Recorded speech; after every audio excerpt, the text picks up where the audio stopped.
Welcome to the Apple Insider Podcast. This is your host, Stephen Robles. And as we approach iPhone 15 launch, we have even more rumors, even about the iPhone 16. We're going to talk about that. Have some follow-up on iPad keyboards. iOS 17, Developer Beta 6, and Public Beta 4 are out. Some minor changes there. And the iMac celebrated 25 years. This episode is brought to you by HelloFresh, MasterClass, and Notion. And joining me this week is my good friend, William Gallagher. How's it going, William?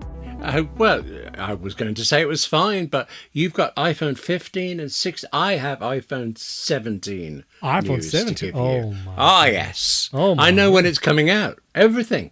Wait a minute. At least to the month and the year, anyway. Let me guess. No, just kidding. Maybe they'll transition back to a June release cycle. Remember back then? We were on a June release. Yes. Yeah, were we ever that young? It seems so long ago. Yeah, it was a long time ago, but we were. I don't know if you heard this part of the episode last week, but I had gone to the National Museum of Natural History in Washington, D.C., and I mentioned to Wes that my son saw an iPhone 5C for the first time because it was in a museum, William. It was in a museum.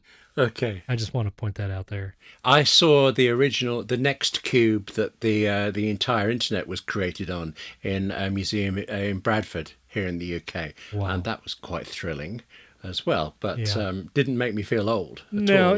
That just did. Yeah. It's quite a feeling to see technology you grew up with or used in your career all of a sudden now in a museum. Yeah. Ridiculous. But anyway, you know what's not in a museum is this podcast, William, because this is fresh. This is fresh content. This is episode 490. Can you believe that? So call it 500 hours of talking about Apple stuff. We're probably done now, aren't we? What else is there left to say? No. Still plenty to go. I could talk about iPad keyboards for a whole hour. We're going to get into that. Yes, I have questions about that. Very good. Well, one piece of follow-up I do want to mention because Wes and I discussed last week, might we see an iPhone SE 3 does away with the home button? Would we have Face ID across the entire lineup? And we did have a listener, Jandre Badenhorst, I think it's how you pronounce the name, but they're saying their fiance is actually visually impaired, relies on voiceover, and also not having a physical home button would probably make some things more difficult as far as voiceover and accessing the device and things like that. So I do wonder, maybe there are cases where Apple wants an iPhone with a physical home button, or at least, the pressure-sensitive button area in its lineup for a long time. I don't know. What do you think, William? Do you think the home button will go away soon, or taken around? Yes, I think it's toast. It's just a matter of time. But forever, Apple has had a virtual home button you could have through accessibility. And so it's not a tactile thing, right, but you could place it at the same point on the screen and it would always be there. I used that on some iPhone where the physical home button broke and I couldn't replace it for a while. And it was always in the way when you were looking at it. Yeah, but also it was terribly handy. So I know back when home button iPhones were all there was, I think to help resale value, people actually used that virtual home button from like the moment they took it out of the box. This way the actual physical home button would never be depressed and the resale value would remain for many years. So we don't have to worry about that anymore for the most part. Yeah, so that was an interesting thought, but thank you for reaching out, Jandre. And I have some thoughts about iPad keyboards, William, I'd like to share. Because I think I'm regressing. Just as the iPhone 5C is now in a museum, I think my preferences when it comes to iPad keyboards might be going back in time. Because I told my iPhone repair saga last week, and I mentioned that I was trying the Smart Keyboard Folio once again with my iPad. Well, it's been over a week and a half, and I think I'm going to stick with the Keyboard Folio and my 12.9-inch iPad Pro because it's so light. It's so thin. It's so nice to just carry it around. And while I do miss the trackpad every once in a while and poking the screen for everything, it's not as nice of an experience as a trackpad. I just can't get over how light and portable it is. It's wonderful. No. It just says no. Just no. I don't like the feel of the material, for one thing. I don't like the typing action on it. And I don't find the Magic Keyboard adds a massive amount of girth to it, and it's so good when you have it that no, that's it. No. So William's response to me trying the Folio is just no. Yeah. Listen, I'll give you the fact that like the membrane style material, which it feels even gross to kind of say, it is not as nice to type on, but I'm also not writing, you are a writer. You write many words a day. Do you know how many words a day you write, like on average? I can tell you, because I had to count it for a different project I'm on, I'm averaging 20,000 words a week. 20,000 words a week? Yeah. What is a standard novel, like 100,000 words? Between 90 and 120 for a typical novel. So. Wow. So you technically, if you just focused on writing novels, you could write one every month. Almost. Yeah, I think, it's not just your typing speed that's involved. Oh, wait a minute. There's more to it. I'll just throw that in there. Oh, I see. There's other things that have to go into a novel. Okay. From time to time. Have you ever written a novel, William? I saw that book on Amazon last time we were together. I have plenty of non-fiction ones. I have a collection of short stories that's coming out. It's been delayed now, but it's still coming some point. During lockdown, I wrote a 100,000-word novel, and after lockdown, I threw every single word of it away because it was dreadful.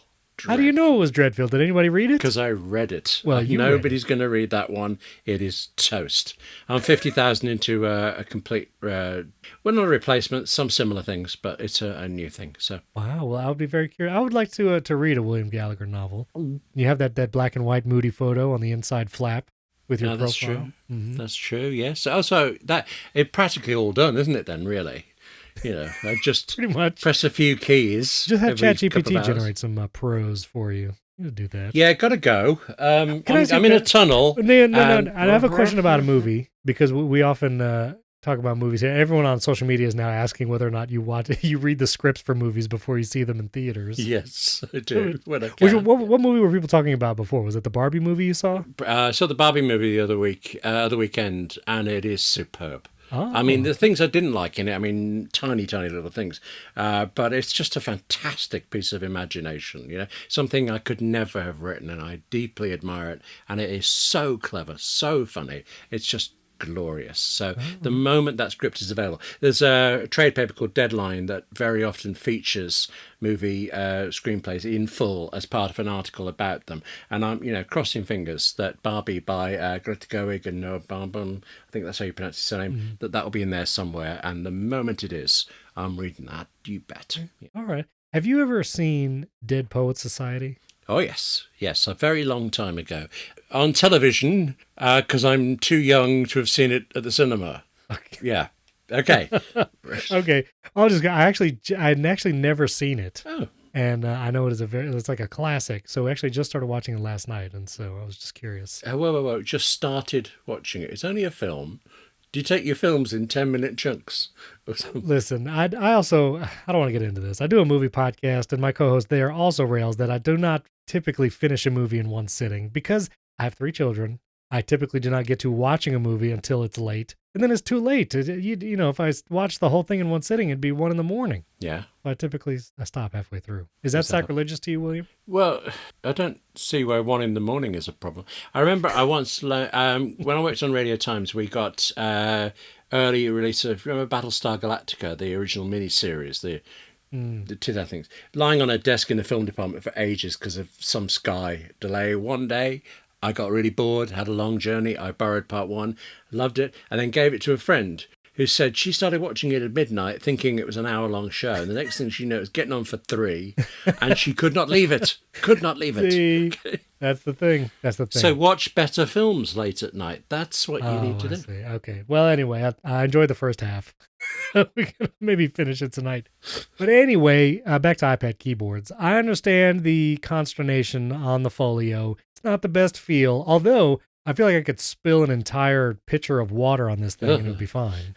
Because there's no, it's like, I don't know what it's like membrane. It's not. Right. But you smash your watch against walls deliberately. You walk into door frames with your phone and things. And now you're contemplating spilling things. No. I just want, and people were saying the Magic Keyboard, one of the reasons why it has to be so heavy is because the floating design and the angle that it's at, if it was lighter, it might like topple over or something because the iPad's so heavy, which I guess I understand.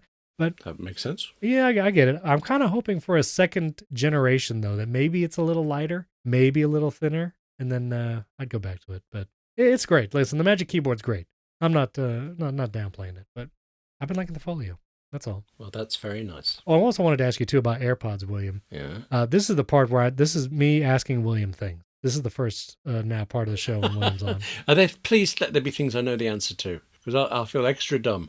No, Okay. no. This is just personal experience. Have you ever dropped your AirPods like in the case, like they're in their case, you have the case in your hand, and somehow you drop it onto like a hard surface, like a hardwood floor? Have you ever done that? No. You never? No. Listen, William, I know you're perfect in every way, but this is a little ridiculous. This is a little insane. No, let's go the other way here. What have you got against your Apple devices that you throw them I don't know against? Sometimes I try to carry. I like carrying things in one trip. When I get groceries, I'll carry 18 bags on each arm because I don't want to take more than one trip. When I'm going from the bedroom over to the office, I carry 2 iPads, AirPods, a phone, and a water bottle. So sometimes things I have the solid grip on it and they fall on the floor. And I don't know what it is. I don't know if you ever witnessed this, but I dropped my AirPods Pro case and somehow it's like they're spring loaded. When you're trying to get them out, they're not spring loaded. They're difficult to get out. But when you drop them, they just fly. They just fly in the opposite directions. And it just like one flew under the bed and the other just flew to who knows where. It's just amazing how much it's like I don't know, like run away from each other when they pop out of the case like that. I didn't know if you ever experienced that. No, but I can tell you there's an Irish expression for this thing you do of carrying everything. The lazy man's load, it's called. Because you can't be bothered to go back twice. See? You overdo it. Listen, my father used to say something similar. He would say the lazy man works twice as hard. And whenever he would say that, it would just burn anger in me because I knew it was true. I knew it was true. When you try to like make something easier or do things in less efficient fashion, you end up just doing more of it. Anyway, that's the last of that segment. But are the AirPods okay? Are they still working? They're fine. And everything? They're fine. Oh, right, cool. Yeah, okay, so you failed there. No. They're AirPods Pro. They're durable. They're all good. So let's get to some news. William. iOS 17 Developer Beta 6. I am running that on an iPhone, not my main iPhone. Everybody's asking me how battery life is. I don't know. Because it's on a secondary iPhone that just sits on my desk. But the Beta 6 is out. Public Beta 4 is out. Not really much changed except for one very controversial thing, which we hadn't even discussed yet on this show because no one noticed it. I like how in the article you said no one noticed this for months, and now it's all of a sudden everybody's up in arms. Calamity. The end call button. Yes. The end call button. There was in the last betas, I think Developer 4 and 5, the end call button, if you were live on a call, was in the lower right corner. Oh, actually, no, I've got to stop you there. It was in that, it moved from the very first beta. So the first time I installed it, I tried to, oh, look, it's moved. Never thought about it again until the silly season started. And now, end of the world type stuff. Right. Yes. Well, so from the first developer beta, it was in the bottom right corner, which I never talk on the phone, so I didn't even know this was a thing. It was in the bottom right corner, and now in Beta 6, the latest, they have moved it back to the center, I guess because of the outcry of the location. I don't know. I mean, I feel like maybe it's not a big deal. I guess you didn't even notice or care, right? I saw it. I barely registered it. I never had one moment's problem ending the call. It's a big red button. It's just not hard. But actually, there is more of a change to this. In the before times, the big red button was bottom center of the screen, and it was on its own, away from all the other controls. And now it's in a set of 6 together. And it was when it was moved to the right. It is now. It's moved to the back. I think you've got to want this to be a problem, but you could argue that it's possible to nudge the wrong button, in the middle of throwing your phone across the room or whatever it is you do during calls. Yeah. Now, I will say, end call button, whatever. Like, it's a big red button. I think you can probably hit it on glancing down. It is when a second call comes in and you're already on a call, that's the UI that needs some attention. Yes. All these years, I'm still thought, It's like a Indiana Jones, like Temple of Doom situation. Like, which of these 3 options actually does what I want? There's like the end call, accept new, and the put on hold and accept new, or send that one to voicemail. And it feels like whatever you're going to choose, it's going to be wrong. Like it's not going to do what you want it to do. That's the one that needs attention, I think.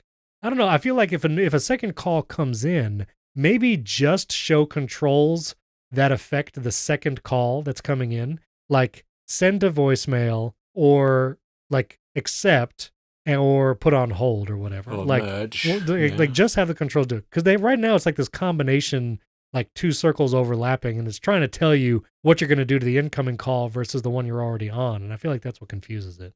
Do you have any insight? It shouldn't be so confusing. I mean, it's even written there, but for some reason, it just won't go in my head. So I seem to have got it right most times. So yeah, I mean, eventually you grok it, but there's always that moment, like when the call first starts coming in, and it's like panic, like what do I do?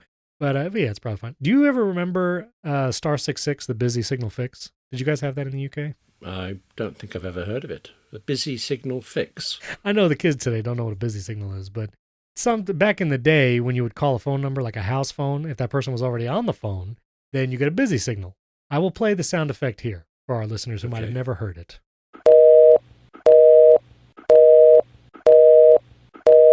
And here in the States, we used to have this thing called *66, the busy signal fix. I still remember the rhyme. It was a good jingle where you could do *66 and it will basically, I guess, war dial that person's number until they're off the phone.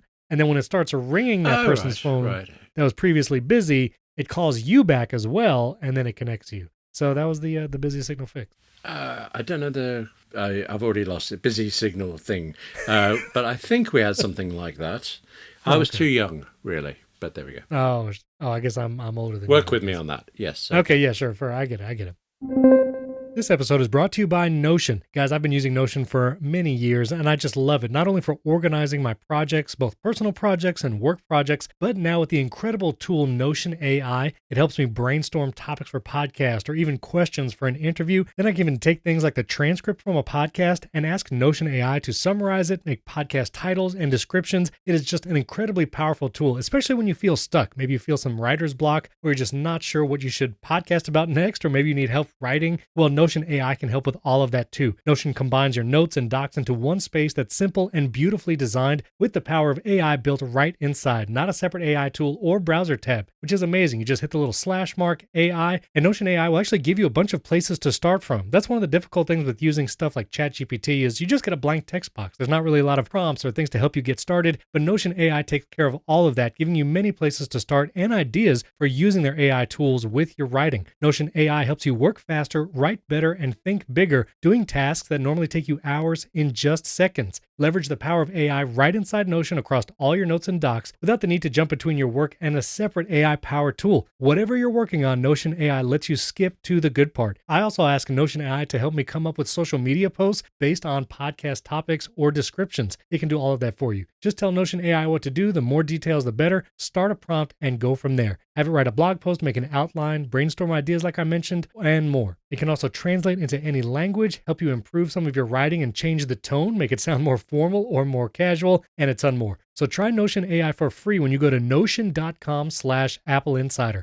That's all lowercase letters, notion.com/AppleInsider to try out the incredible power of Notion AI today. And when you use our link, you're supporting our show. Try Notion AI for free today. Try Notion AI for free right now at notion.com/AppleInsider. Thanks to Notion for sponsoring this episode and our friends at MasterClass. Guys, I absolutely love MasterClass. It's actually something my wife and I have done in the evenings. We're not sure what to watch. There's so many streaming services and there's kind of a paralysis of choice, but we can actually go into the MasterClass app and watch something we both enjoy. We like being able to learn something while we're actually being entertained, and MasterClass has the perfect balance of that. And also, if you just want to learn something new, whether it's a new skill like cooking, or you'd like to hear Neil deGrasse Tyson talk about astrophysics, or an astronaut like Chris Hadfield talk about his time in space, or one of my favorite courses, have Chris Voss talk about the art of negotiation, which I understand you might not think you need, but trust me, he has incredible tips for any kind of communication, especially if you deal with clients. And the one class my wife and I enjoyed was Yo-Yo Ma, the incredible cellist, talking about music and creativity. It's wonderful. And the great thing about MasterClass is you can experience it on any device, your phone, computer, tablet, and we actually use the app on our Apple TV to watch those classes. There are over 180 classes to pick from.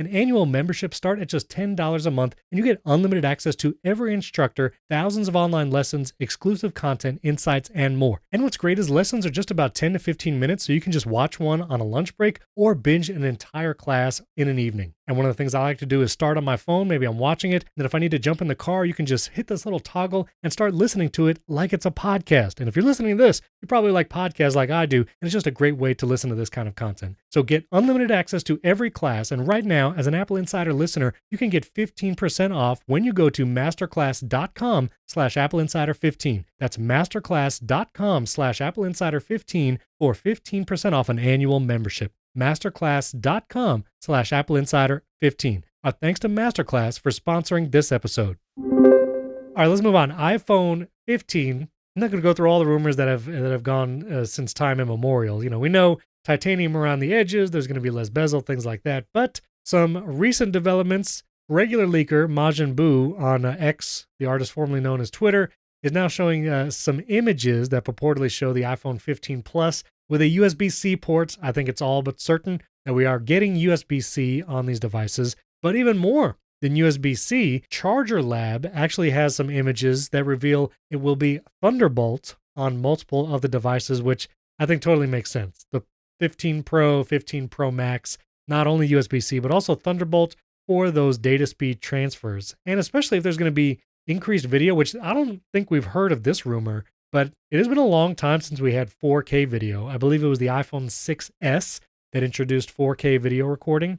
And maybe, I don't know, I have no sources for this, but maybe 6K or 8K video recording. And if you record that in ProRes, those are going to be some massive files that doing it over a Thunderbolt connection seems like a good idea for those faster data transfers. And I know you film with your iPhone a lot. I've been doing it much more. Let me ask you, when you do film with your iPhone, what is your, I think I've asked you this before, but I forget. What is your workflow for getting the footage from your phone to your Mac? Almost always AirDrop. Every now and again, AirDrop won't work, and I'll plug it in through Lightning, and I'll drag it around the Finder and stuff. Because I'm never in a hurry. It never has to be delivered straight away, so I'll just AirDrop it and go make a cup of tea for it, and come back, and I'm refreshed, and it's worked. Everybody wins. What kind of tea, William? Yorkshire tea. It's called, very strong. Builder's tea. Yorkshire? The proper name for it, this brand is Yorkshire tea. The description of it, you would know in the UK, is Builder's tea. So really strong stuff. When you you put a spoon in, if you can pull out the spoon, you are the rightful king of England. That's how strong it's. Okay, yeah. I hadn't heard that before. Okay, very good. See, I've been doing more filming on an iPhone for like secondary angles. I've been doing this thing where I plug it with a lightning cable, USB-C to lightning, and in Final Cut, you can import the video footage directly into your event. And that's typically how I like to work with my footage. So I've been doing it that way. Transferring is okay quick, but it takes forever for Final Cut to actually recognize the iPhone and let you click it and then browse the video that's actually on it. It can be weird. So I don't know. I hope the Thunderbolt maybe fixes some of that. Maybe Apple actually builds in a better importing tool over Thunderbolt for footage into Final Cut. But I should say Charger Lab believes this. They've based it on a photograph that has an extra chip in it that they think fits a retimer chip, a controller chip, which would imply Thunderbolt. Right. But it isn't set. And I don't know why they've got images of 3 from different models, and all 3 of them have this. So is it just that they haven't got the 4th, or that one poor iPhone is going to be left out? I mean, that is curious. I don't imagine there are going to be 3 Pro models. Actually, I tell you, you're obviously into this. I'm fine. It moves to USB-C. Okay, that's handy because I've got lots of USB-C cables, all that stuff. Sure. But I'm not, counting the days, weighing up the rumors. But there are so many leaks with component photographs. People are really into the components behind USB-C chargers. Am I missing something? I think it's just the finally, the excitement of finally it is USB-C, which I'm mentioning this on HomeKit Insider on Monday too, but I was thinking about it. Us in the tech community, we might be excited for USB-C because we already have a bunch of USB-C devices. But as I think back from the transition to 30-pin to Lightning and the total uproar from just kind of the general public about Apple just wants me to buy new cables, I realized, William, we're going to go through that all over again. Yes, I remember last time lots of photographs of people holding all of the different types of cables that Samsung users had to go through. It's like a fistful of different types of cables, but Apple did one, and that was it. End of the world, all that stuff all over again. Do you think it's going to be as big a deal? Yeah, it's really. Although I remember for me, I had all these 30-pin cables, whatever they were called, and then suddenly I had all these lightning cables, and I could never find a 30-pin when I wanted it. And now I've moved a lot to USB-C with the iPad and things like this. It's struggled to find a lightning cable for it. somebody has been in my house and taking away redundant cables. I think that's it might be because I'm hoarding them over here because I have so many cables. Okay. So many cables. I don't know what it is. I can't just chuck them. Like No. I got the Anchor 3-in-1 MagSafe Cube, which I used when I was traveling, and I really liked it. Oh yeah. But as always, Anchor's great at including not only a USB-C cable, but another power brick. Oh. And like I already have power bricks I use because I like having 2 or 3 USB-C ports in them. This way I can actually plug multiple devices using one brick. But I feel it feels wrong to just chuck it and just throw out the brick that came with my new device. What do you do with that stuff, William? Well, I'm looking at my office as you said that, and funny enough, I saw a 30-pin connector. Wow, that's something to actually dangling have it out. off a shelf. Have it out and full visible. of it. So, yeah, I don't think I've got anything to plug it into anymore, though. Oh. Yeah. But yes, it's hard to get rid. Do you chuck that stuff? Are you willing to say, or do you put it There somewhere? have been times when I have. Yeah. But most of the time, no. Just goes into a drawer, right? Or a cabinet. Just sits there. Yes. I have a drawer I can't close because it has so many cables sticking out. I mean, other things as well, but mostly cables. Yeah. I think that's a FireWire cable. God, I remember going to a launch of FireWire. A sudden flashback. I think of all the cables, I think you're safe to get rid of the FireWire. I don't think you need that. But no, I sat there in this audience and they were talking about FireWire and they passed around like I don't know, 30 centimeters of FireWire cable, and it was passed from each person, and it got to me and looking at it. Okay, and just pass it on to the next person. So I can't remember where I was and who would have been launching that, but it was... It wasn't the iPod, was it? No, I would have been more interested if it were. I don't know, I just sat there thinking... Was it some drive? Was it like SanDisk with a drive or like Toshiba? It was specifically the launch of the cable. Oh, whatever wow. that would be. You were trying to imply... I remember thinking, why are we here? Yeah. Did you just... Was that your pun, or did they say that? That was mine. Yes. Then we need to end the show immediately. That was okay. That was that was too much, too far. Yeah. Anyway, so I'm hoarding a bunch of stuff. But I'm preparing now for probably all of my friends and relatives that are going to like be texting me on the launch of the iPhone 15, being like, "Really? Another cable?" I guess the one hope I have is that if they have bought an iPad in the last 5 years, that they got a USB-C brick and possibly a USB-C cable. Oh, yeah. Which was not the case. You know, when Lightning launched, there were no Lightning devices before it. That was it. That's true. So maybe now if they got an iPad or, I don't know, their computer with USB-C, hopefully it's not as such an uproar, but there'll be people saying it. There'll be TikToks of people yelling about it. Yeah. And just forward them to William. He likes watching those. Okay. All right, one last rumor, and this is very silly, but I wanted to mention. There's a rumor that there might not be any leather cases from Apple for the iPhone 15. Now, I'm not sure if it's the iPhone 15 or the 15 Pro models, but no leather cases would seem strange. I actually really like Apple's cases, and every year Apple releases a line of both silicone cases and leather cases for the whole iPhone lineup. And I know William goes au naturel. You don't use any cases, but I use the cases, and I like the leather and silicone, and I would be sad if they didn't make a leather one. You're still au naturel, right? No case? Yes. You don't drop anything ever, apparently, so it doesn't even matter. Once since 2007, so I'm good, I think, for now. Yeah, so anyway, we'll see. Again, less than a month away, we will probably find out. Yes. And then one of the rumors, the iPhone 16 Pro, this rumor comes from Jeff Poo from International Securities, says that the 16 Pro next year might have a 48 megapixel ultra wide camera, which currently the 14 Pro model has a 48 megapixel wide or default camera. This would be the ultra wide going to 48 megapixel and Wi-Fi 7, which, new Wi-Fi is, technologies and all that. Yeah, that'll probably come. But 48 megapixel ultra wide camera, I think that would be very interesting. I find myself using the ultra wide a lot, way more than the telephoto lens on my phone. What do you find yourself using? Do you use the ultra wide lens on your phone? Well, I never use any zoom thing. I like the zoom with your feet kind of thing. Yes, move closer. Just move closer. Occasionally ultra wide. There's a couple of things I've been trying to shoot where I needed a wider field of view to pull off an effect for it. So ultra wide was very nice in that. Otherwise, I just don't tend to think. I just frame hopefully nicely and let it do what it does.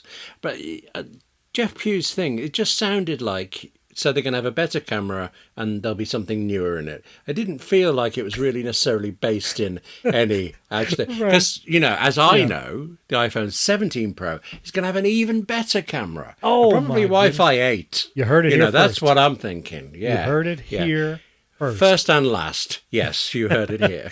Well, I also think I just remembered the ultra wide is used for macro photography, and so 48 megapixel macro photos, that would be pretty sweet. Oh, I did use macro actually a lot when I was away on holiday. Got some gorgeous shots in Japan. Yeah. Well, there you go. Yeah. So that'd be interesting. Again, that's next year. Now, you actually had a patent article that might be pointing to Face ID on Macs. If you remember, what exactly was that patent talking about? It's actually it's newly granted, but weirdly, it was newly granted a couple of years ago as well. And I've been studying the documents trying to see what the difference is. I don't know what they've changed through it. So they're obviously taking their time. But when it was first newly granted, we didn't have Macs with any notches and things. So half of it was about having a notch, and half was within that notch there would be a Face ID sensor. And now, of course, we have the notch, which is fine.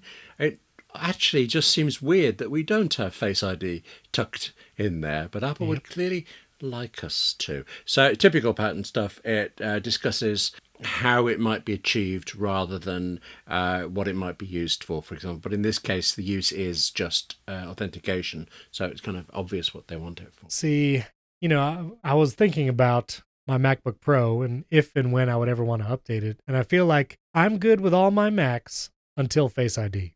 Once Face ID comes to the Mac, I think that is going to trigger, at least for those in like the tech enthusiast community, a upgrade cycle.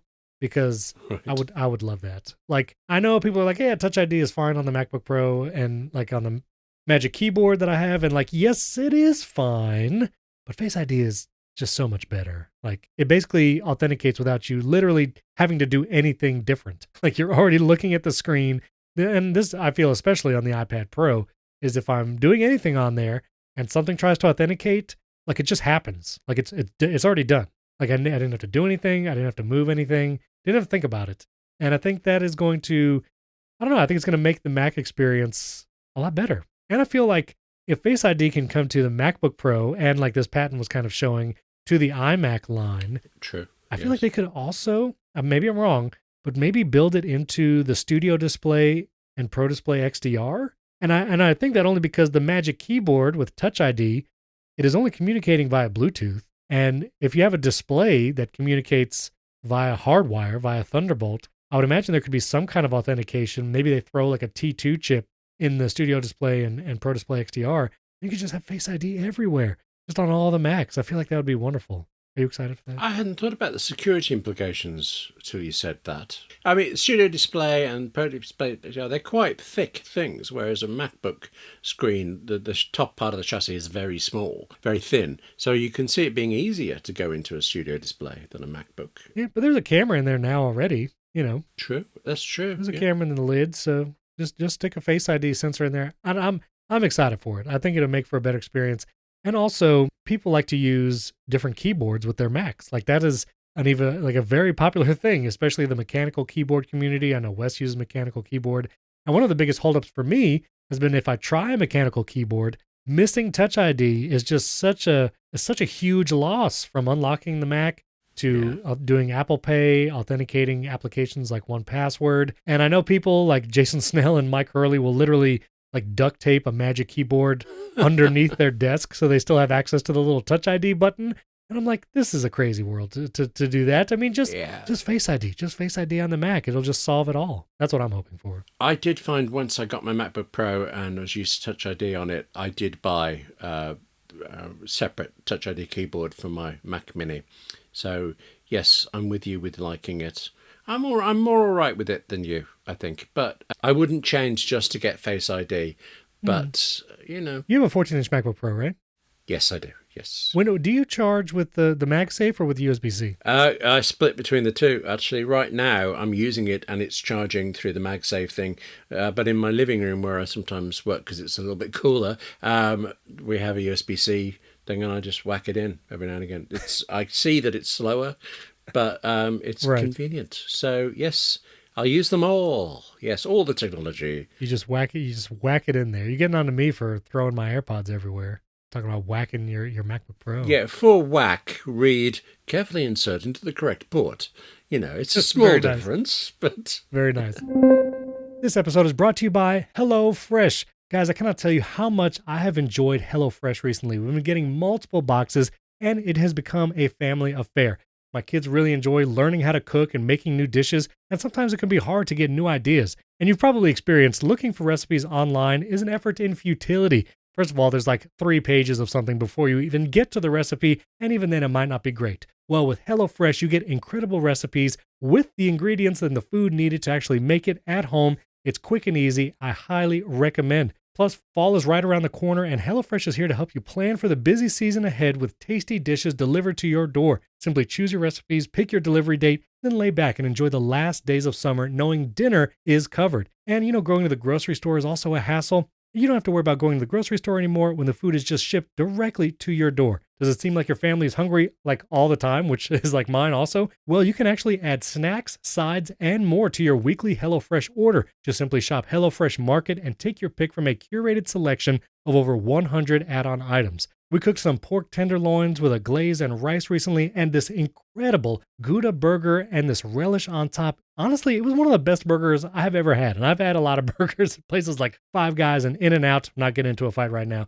But I will have to say, HelloFresh's burger, I think it might be better than all of them, just being honest. So here's what you can do. Go to HelloFresh.com/50AppleInsider and use code 50AppleInsider, 50 AppleInsider, all one word, for 50% off plus free shipping. That's HelloFresh.com/50AppleInsider and use the promo code 50AppleInsider for 50% off. That link and promo code is also in the show notes. You can just click it there. And there's actually a picture of my family cooking HelloFresh meals as the chapter art as you listen to this. Again, that's HelloFresh.com/50AppleInsider. Use the promo code 50AppleInsider for 50% off plus free shipping. And that is why HelloFresh is America's #1 meal kit. Our thanks to HelloFresh for sponsoring this episode. I also wanted to mention, I finally tried CarPlay with iOS 17. Oh, yeah. Because I was running it on a secondary device, I was not bringing it in the car. And I felt like, let me purposefully actually bring my phone into the car to try it out. And I know some of the updates that are not available just yet, or I couldn't experience, was like shared playlists. Oh, yes. People being able to like contribute songs or whatever in the car. But I will just say, connecting iOS 17 to CarPlay on the latest beta, I noticed basically no difference between iOS 16 and iOS 17 CarPlay. And notably, this is to anybody on the Apple Podcast team that is listening. I was hoping with all the updates coming to the podcast app in iOS 17, and there are many updates, which are great, like custom episode artwork prominently placed, the new Up Next queue, having play buttons right on episode cards. Oh, I just noticed too, oh my goodness, I'm going to take a screenshot of this and put it as the chapter art, is that if you put custom episode artwork, now in the Up Next screen, it actually shows the custom episode artwork right there on the Up Next. Well, there you go. That's very cool. So I'm going to send this to you, William, so you can, have you seen that? You know what I'm talking about? I know. Oh, well, I understand what you're talking about, but I haven't particularly noticed it. I'll show it to you. You should probably subscribe to the Apple Insider podcast, and you can actually see that stuff. But anyway, let me send this to... Actually, funny enough, AI is one of the few things I don't listen to in the car. I tend to listen to it when I'm concentrating. Oh, I see. You listen to it at half speed, so you hear every word. Is that right? Yeah, let's not go too far. Okay. Okay, I just sent you an image. Nice. And you can actually see the custom episode artwork, which was the iPhone 5C in a museum for last week's episode. It's right there on the Listen Now page. Yes, it is. And that's pretty cool, right? It is, except, I'm back to feeling old again. I kind of put that behind me, and now you put it back in my face. Oh, sorry, yeah. A 5C in a museum. Okay. There it is. There it is. But anyway, the one feature I was looking for connecting iOS 17 in CarPlay was the ability to navigate chapters in a podcast episode, and you can't do it. You can't do it in the podcast app in CarPlay, even in iOS 17. Like, you can see the chapter titles on the now playing screen, but you can't see the list of chapters nor navigate by chapters in the car. Not through the screen, but my steering wheel has, forward back controls, and that takes me through chapters in at least the podcast that I happen to have been trying. So yeah, I think you can customize that control in settings? Like, do you want the skip forward and back buttons to do a 60-second or 30-second skip forward or back, or do you want to do chapters? No, I mean specifically basically when it comes to certain adverts. There's one particular podcast I quite like, but the adverts just are always wrong for me, and I hit that thump next button, and it's gone. So unless it's randomly skipping forward and I'm missing half the episode, no wonder I think it's better than. Okay. Right. Yeah, I'm curious. Well, anyway, I just put the chapter listing in the thing in the CarPlay app. That's all. I just want to mention that. Now, we had an article about Apple really milking everything they can out of Lionel Messi, yes. the football player or soccer player for here in the U.S. I just wanted to mention I'm not a sports ball fan. Okay, I think I've made that clear on this show in the past. But every time I open my Apple TV, all I see is him. I just see Lionel Messi everywhere. like in the Now Playing and he's everywhere. He's just all over the Apple TV, and I get it. Like, it is a very, I guess, exciting athlete, and Apple's trying to really capitalize on it. But I kind of wish the Apple TV or tvOS 17 had a little toggle that just says I want it to actually say sports ball and then have the toggle on or off. I just want I would be able to toggle it off. But I don't know. How do you feel about this? Have you been experiencing this? No. That sounds like my answer for everything today is no. But I watch a lot of Apple TV. I am conscious of the fact that there's somebody called Messi who did these things. But it's not been in my face in my Apple TV on my TV set. Watched something on the phone the other day, and I went straight to it from the. I didn't see Messi there either. So no, I think something's calling to you to say you should be a fan of whatever the sport was you called it. I'm going to watch now, and I'm sorry. Physical is the first thing that comes up with Rose Byrne. I keep meaning to watch that. It looks like a really good show, and it's its last season. I haven't got to it yet. And then it also has a baseball thing, Friday Night Baseball, and then it has skip that. Yeah. Then there's Lionel Messi. I see him. Skip. And then another baseball, and then Foundation, which I started watching. 2 baseballs. Amazing. Two baseballs as I'm scrolling the Watch Now thing. And it's like, okay, I guess it doesn't feel like as much of a takeover. I feel like maybe when there's a game, it's much more prominent. And I will say, I spoke incorrectly. TV Plus actually has its own tab in that top navigation, at least in tvOS 17. That's what I'm looking at. But I'd be fine switching out that sports tab. I just feel like, I don't know. It could be maybe better served. I have to on the weekends if I'm reading an RSS newsreader, I have to stop because you'll read a headline that's somebody I've never heard of has done this incredible thing, or it's been a calamitous day for somebody, and then you realise from the rest of the headline that it's just sport. It's not actually news at all. All of it is sport after sport. So just walk away. Yeah, and that's the other thing. Maybe this is what I've been seeing. There's a Watch Messi on MLS season pass, and it's this row of thumbnails about MLS right under your up next little row, and that's just been kind of persistent for the last month or so. So okay, all right. Let me ask you this because even though it sounds like fractionally, you know more about sport than I do. Lionel Messi has just moved from somewhere to somewhere else. To Miami. I know that. Miami. That's the fraction. That's the fraction I know more. Yeah, he moved to Miami. After an apparent 20-year career of some incredible highlights or whatever it is, doesn't this mean the man is actually at the end of his football career and is winding down by getting a nice gig on the TV set or something? Is that not how it's going? That might be accurate, and I feel like the MLS is a fairly recent thing that's trying to gain popularity because it's the American soccer league, right? It's Major League Soccer. Yeah, you're asking the right guy here. Yeah, definitely. I don't know what's happening. Listen, if you like sports ball, I'm sorry if we made you mad because I really did not. I don't know. No, me neither. But listen to us talking about something we know nothing about, and as it happens, we don't. We really know nothing. You wrote the article about Messi. That's why I thought you'd know. It was my job. It's what I do. I found out the information and I got it, and then I forgot it immediately. You get assigned the Messi article, and it's just your face drops. Yes. Your face drops. I don't know anything about this. This is one of your shorter articles, I will say. It is pretty short compared to some of your usual prose there. So it's pretty funny.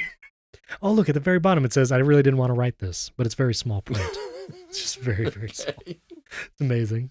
All right. Oh, I thought this was interesting. So Setapp, if our listeners are familiar, Setapp is kind of an app with a bunch of apps. It is kind of its own app store. And if you pay for the Setapp subscription, you get access to many, many different applications, especially lots of useful Mac utilities, which is pretty fun. And it seems like they might be preparing, as the Digital Markets Act in the EU going to take into effect, at least for Apple devices over there, where they have to open up to alternative app stores, that Setapp might launch its own alternative app store in the EU next year, taking advantage of some of these law changes. And it might be possible that you not only have the App Store on your EU iPhone, but that you would have the Setapp store, or Setapp at least as kind of an app of apps there on your phone, which I think could be very interesting. First time outside of jailbreaking that this would be on an iPhone, kind of, like stock, like actually supported as an actual software feature. And of all the places, I think Setapp would be great. And you absolutely know Epic Games will be right behind that if they can actually get the whole percentage of what goes to Apple and what goes to them, which I'm not sure how that works over there, but I don't know. I thought this was interesting. There is another reason why Setapp are doing this. I mean, I like the Setapp company.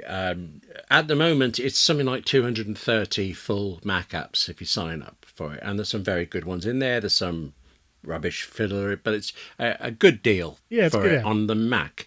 They do also have, I think, last time it was something like 30 or 40 iOS apps, but because of the way the App Store works, they can only be iOS apps that have a Mac equivalent. So it's like it's subscribing to the Mac one, and it gives you a QR code to then get the iOS linked for it. And that's clever, but it's quite contorted. And once I tried it out, I never really went back. Whereas with this, they hope to be able to get iOS developers in and do the same thing. You pay one price and you get access to a mass of apps. It's a good service on the Mac. I think it's going to be interesting. They were the first people I thought, yeah, actually, that could be interesting as an alternative app store. Otherwise, I'm thinking, I am never going to sign up to give Epic Games money for apps that I could just get the way I did before. So Setapp, I thought they found a clever thing, a useful end to this situation. Yeah. So I would be curious. I don't know if you had it available to you, William, would you install apps through the Setapp store on your iPhone? Yes, because I already do through the Mac. I trust the company. I trust the apps that are on there for it. I don't think I would even have thought about it unless you'd asked the question. Whereas I never jailbreaked, and I'm as wary of sideloading as Apple wants you to be. And the idea of Epic Games, the underdog, giving my money to them instead of to Apple for it. And Apple created the App Store thing. Epic Games just kind of leeching off no, it's just no. So I was surprised, but I do think Setapp found a nice use case that actually makes sense. Not for everybody, and obviously not for everybody outside the EU as yet, but it's good and clever. So good on them.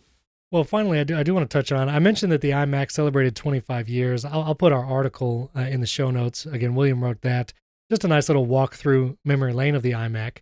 But in the last few minutes, you actually had another article that you put in here about Apple product placement in TV and film, and how that villains they're not allowed to use iPhones. Is that correct? Yeah, we already knew that because Ryan Johnson outed Apple on this. In one of his films, or in anybody's films, if a character's using an iPhone, they are not the baddie. And Ryan Johnson wrote Knives Out, so it was a murder mystery. It was really significant who was and wasn't using this. And he quite gleefully spoiled this for everybody. But now another company, it's actually a UK company that does some sort of credit comparison stuff. They've done, called Merchant Machines. They took somebody else's collection of product placement data and analysed it to see which companies were getting shown on screen the most. And the interesting thing, I suppose, overall is that Apple is ridiculously well placed. 3 times more than Dell, for example. Wow. But for me, the interesting thing is, strictly speaking, product placement means a company has paid to be in it. So when you hear a character on television say that they're going to Bing something, Microsoft has paid for that. Absolutely. Because no real character would ever say that at all. No human would ever say. But equally, I mean, it sounds from Ryan Johnson that you need to get permission from Apple if you want to use devices. But there are times when that is what the character would use. That there are times when it's what the producers and the writers like. Because I actually, when I was writing that article just moments ago, I wondered what was wrong with my head because I remembered the script. You'll like this. The script to Only Murders in the Building, episode 1. There's a cat. If you remember that series, if you've seen it, tremendous series. Mabel carries around a knitting needle and dreams of attacking someone with it. But in the original version of the script, it wasn't a knitting needle. It was an Apple pencil.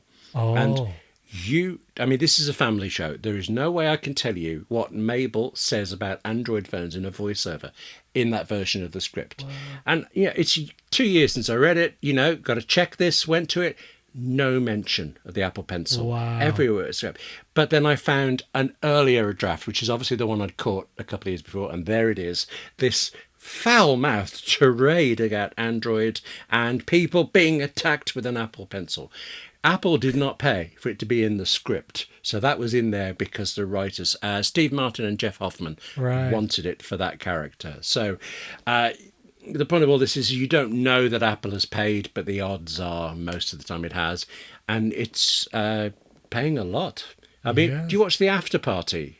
I've seen most of the first season, yes. Well, I'm deep into the second, and it's ludicrous how many Apple devices there are. I mean, really subtly. That's a TV Plus original too, right? I mean, that's... Yes, it is. Yeah, so you'll have a wedding DJ.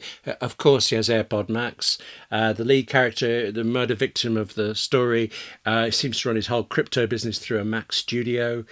But I watched this with my wife, who is, she doesn't read AppleInsider. She doesn't write for AppleInsider. She's, I believe the word is normal. And when I mentioned this to her, it had all gone by her. It's done that subtly, that naturally. That's funny. It's not in your face. So give them some credit for that. That's hilarious. Well, I'll put a link to that article in the show notes.